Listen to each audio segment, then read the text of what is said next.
Becoming human, confronting oneself, the other, and the metaphysical. I am obsessed with goals. That is, I am always striving to become a better version of myself. Ever since I was little, my parents have instilled in me the adage that hard work always leads to success. And I've learned to embody this work ethic into my life. Be it in academics or in hobbies, I always seek to immerse myself in whatever I do, be it graded or ungraded. And because of this, I have grown up to become an analytical person, someone who tries to find solutions to problems, mostly on a personal level. But on the other hand, I can often be misunderstood as a person who is cold, calculated, solipsistic, a person too absorbed with his goals to notice the external world around him. While self development is certainly healthy and requires a dose of philosophy to extract what can and what must be changed about myself for the better, am I really going to spend my entire life trapped inside this bubble of self incremental changes? Working towards a version of myself that cannot be perfect in actuality, but only in my fantasy? I have spent the bulk of my life striving towards that asymptote of greatness. But is this really the end of philosophy? In other words, is this what being human only means? We all see ourselves as the heroes in our own story. But what if this is not the case? What if our self centeredness and our affinity to develop becomes a harbinger to something greater? While it is important to recognize the self in order to create and abstract insights, we must come to terms with the fact that there is an external world out there. So let us start from the beginning. Part 1. The Tree of Life. From darkness there was light. Post tenebras lux. From light there was the sky, the trees, the nature, the sun, the moon, the stars, the animals, all of these beautiful realities laid out bare before us. The pandemic, while it made me think and reflect about my life, can be dangerous and restrictive. It can chain me to the monotonous array of hustle culture and technology where productivity can only be measured by numbers. But human beings are so much more complex than that. To think philosophically, we must go beyond the workaday world and recognize ourselves not as narcissists, but as a man for others. The beginning of philosophy is wonder. And if you think about it, we cannot wonder from the abstract. We must wonder around what is external and immediate around us. For instance, trees. Take a good look at a painting. There is a perceptive beauty to trees and their lifespans, with how they seem to protect and shelter living organisms around us through photosynthesis. Of course, there is an aesthetic beauty to it as well. The vibrant greens and the rugged hues. The way the trees seem to be dancing in accordance with nature. Think about it. How would we have conceived of paper, the printing press, and ultimately technology without at first wondering about these trees and their functions? Paired with this wonder is the ability to doubt, a thinking proof that humans have their own limits and that they must interact in some way with the environment not only for them to exist, but also to alleviate and make life much more efficient. In fact, we are a very lucky species because the sustenance of life here on Earth has come at the expense of rather equitable proportions that are honestly too good to be true. It has just the right distance from the sun. It has just the right warmth for its insulating atmosphere. It has just the right chemicals for life, and it repeats these elements in a perpetual cycle that serves as the fundamental building blocks for modern technological society. Life on Earth, however, is transactional, and this is crucial to understanding not just philosophy, but what it also means to be human. We make it work, first indefinitely through wonder, and definitely through our actions. And this existence is a function of our relationship with the planet. For example, the relationship between the organism, us, and its environment, Earth, must not be commensal nor parasitic. It must be mutual. The environment nurtures the organism, and the organism builds or breaks the environment. The organism uses photosynthesis to turn sun into light, but it requires an environmental ecosystem with a sun for such processes to occur. Nothing is accidental and or isolated, and humanity functions and sustains itself through the gifts the environment has so generously given us, as well as our contributions to society through the environment. I have my goals, but I would not exist without society. This generational tango of building and breaking until we have become veterans of nature. There is a strange order to this universe, one which our consciousness still cannot fully grasp, but, like yin and yang, the contrast is there. From the acknowledgement of life and death to being and non being, it is through these juxtapositional elements wherein a harmonious relationship can be conquered, and this fact constitutes our very existence as human beings. And we make this environmental transaction occur. How? Through wondering and doubting.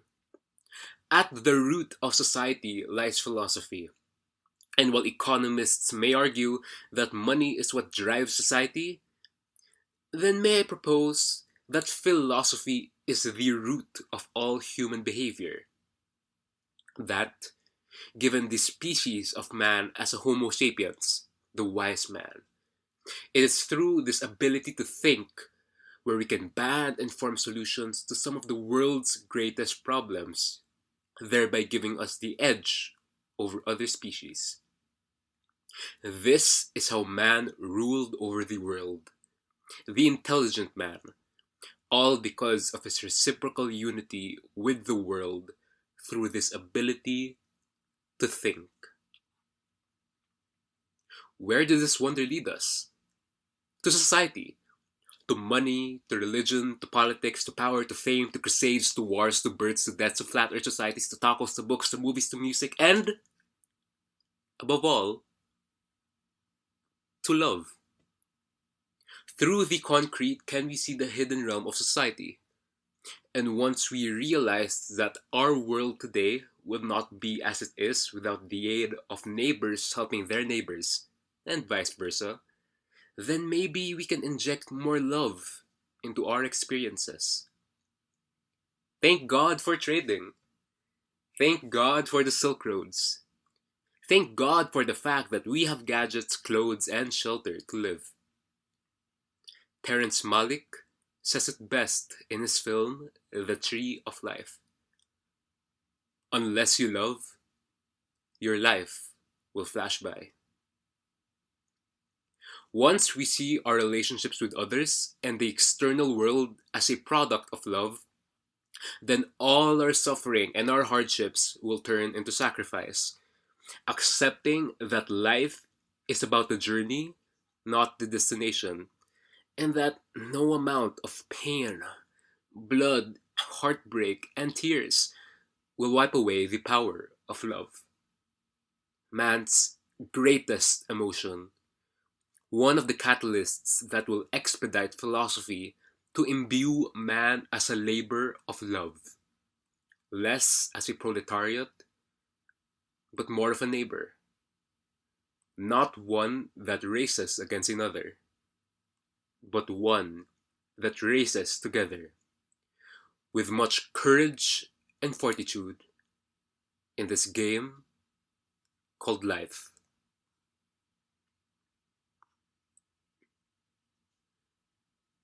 Part 2: Unveiling Humanity Amidst the Sleeping Giants. Life is kind of a funny story, but we feel kind of encumbered to it. We carry so much baggage from the past and fear so much for the future that we forget that the present actually exists. It is so easy to become immersed in the relentless monotony of everyday life. But once we remove our technocratic glasses and step outside for a little bit, then maybe life is not so bad after all. While we confront ourselves, we must also confront the other, for it is through this interaction where we can gather and explore the earth for the macro benefit of society. However, in spite of the gifts given to us both by philosophical thinking and scientific venture, it seems as if we are also approaching infinity, the point of no return. We have spent decades tinkering around with the existence of God and extraterrestrial beings, and this perpetual thirst for knowledge seems to have stemmed from this philosophical act of wondering.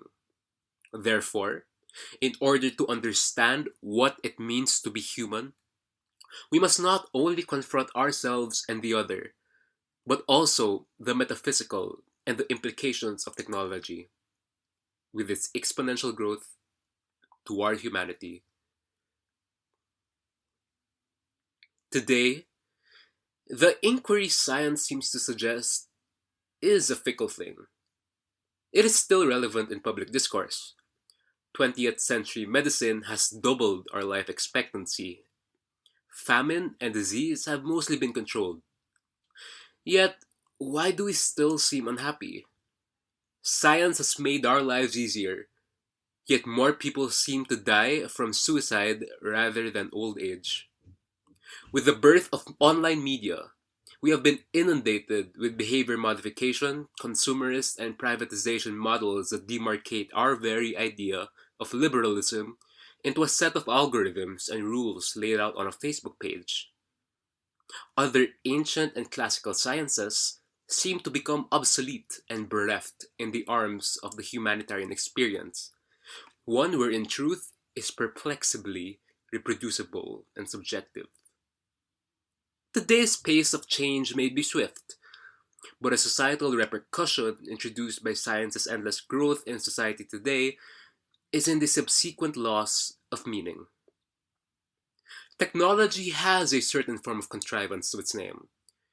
We have become so obsessed with perfecting the human condition that we forget our experience, what it is like to truly live, to see the world as it is and what it will be if we are responsible enough. Just as we need the external environment, we also need the presence of other human beings. We have become nomads in no man's land, but humans are and will always be social creatures. And one of the dangers of technology is that it can become stiflingly alienating. We need the community in order to thrive, the same way we need solitude in order to grow. I, for one, am an introvert, an extreme introvert. But one of my epiphanies during the pandemic was that isolation and introversion are two entirely different things.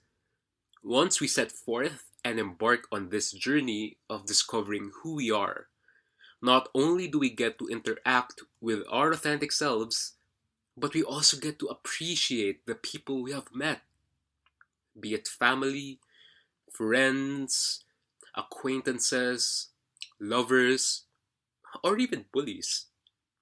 They have all played a part in our life, good or bad, And every act, no matter how kind or cruel, has shaped us and allowed us to get a glimpse into the nature of humanity. We have always looked up to the stars in search of celestial beings. But as we travel outwards, we ultimately travel within. We try to deconstruct the world's mysteries by creating our own truths, both on a personal and a societal level. But I think there exists this irony in how our astronomical journey into the cosmos is ultimately a glimpse into our very nature as a human being.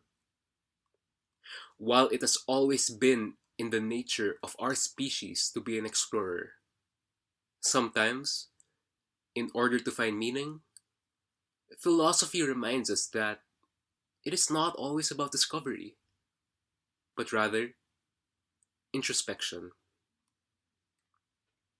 Mankind's quest is ultimately about the search for truth. But in the grander scheme of events, we have to accept that we will not always find the answers. Philosophy is not about getting the answers. Instead, it is about the questions and in gaining value in our journey here on this earth in spite of our struggles.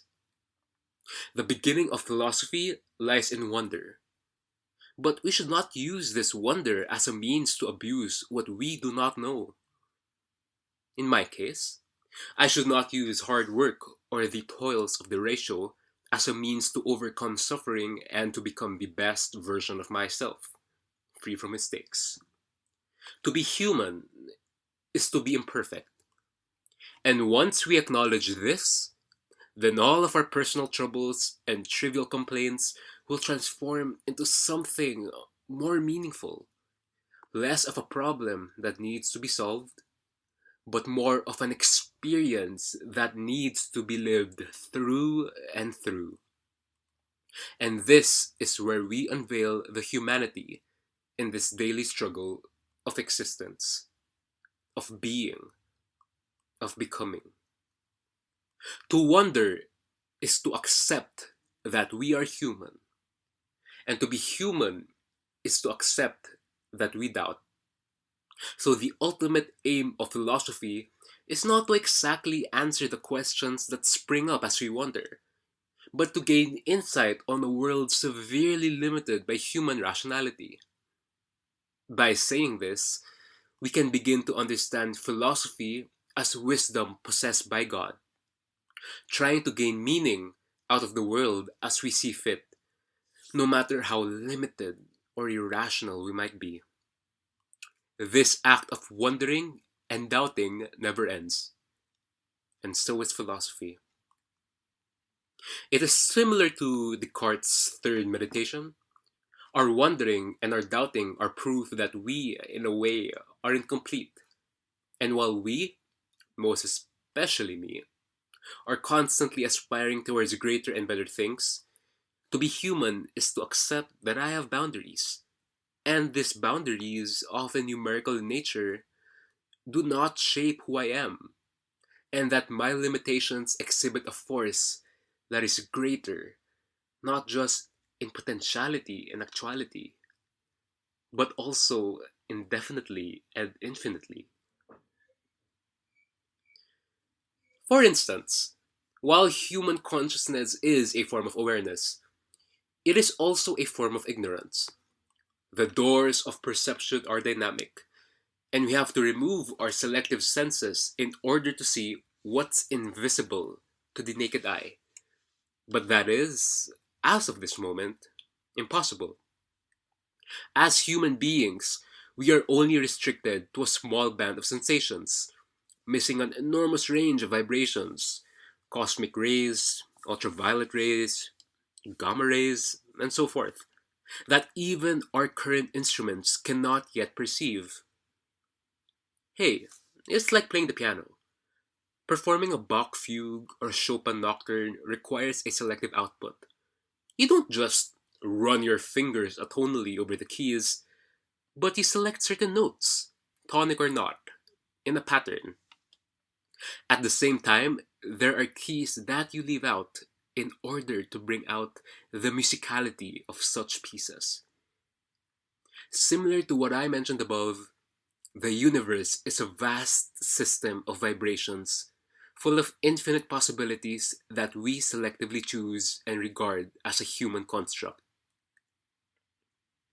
We conceive everyday reality through images. I hear birds. I see the sun. But that is rather disjointed, for human ability only restricts the world as a menagerie of selective outputs and events delimited by our five senses. But what if there is a sixth sense? What if we can see ghosts? What if the piano is composed of more than 88 keys?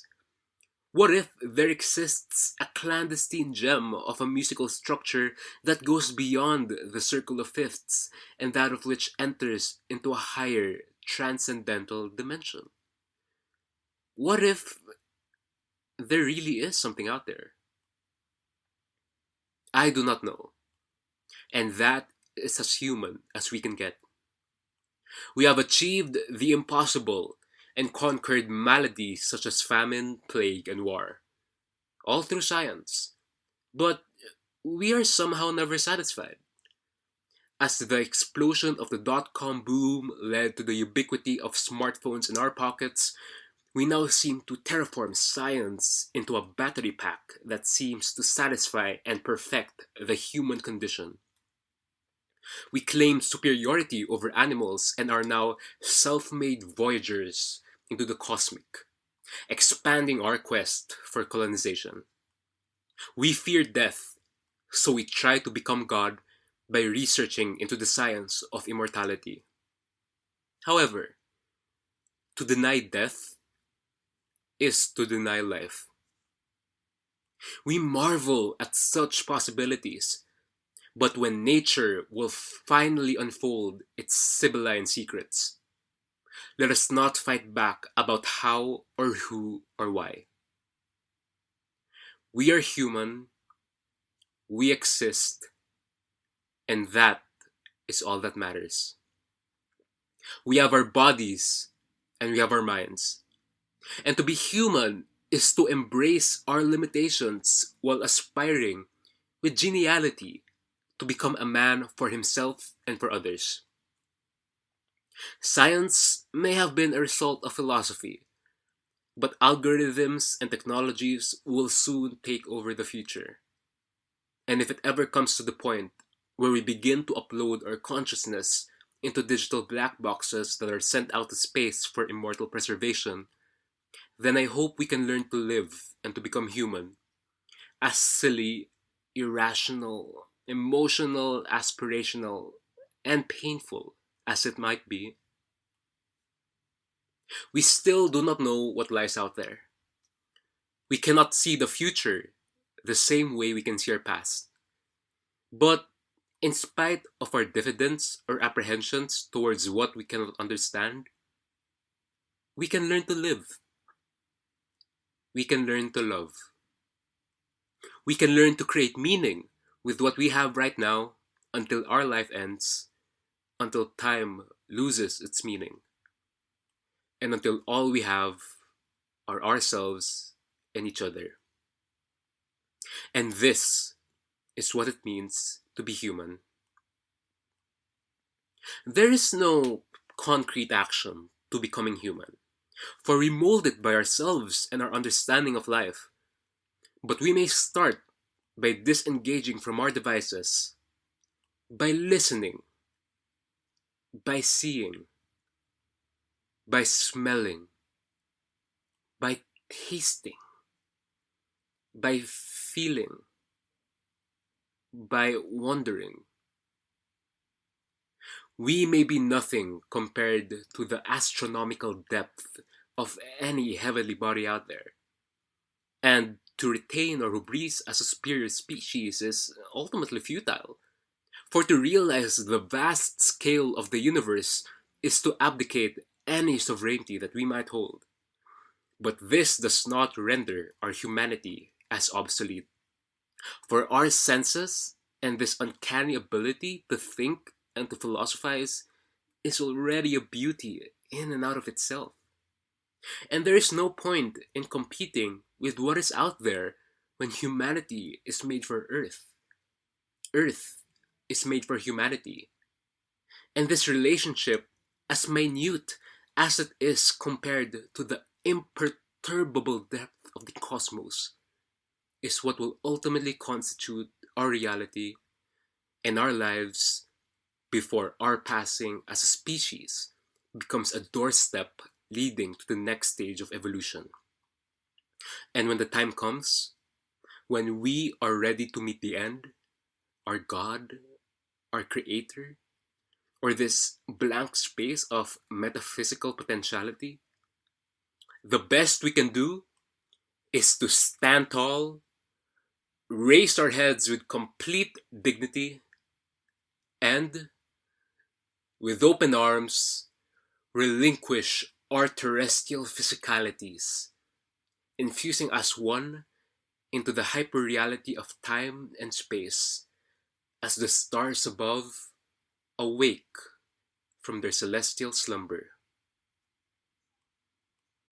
This is Becoming Human, Confronting Oneself, the Other, and the Metaphysical. Written and read by Robbie Claraval.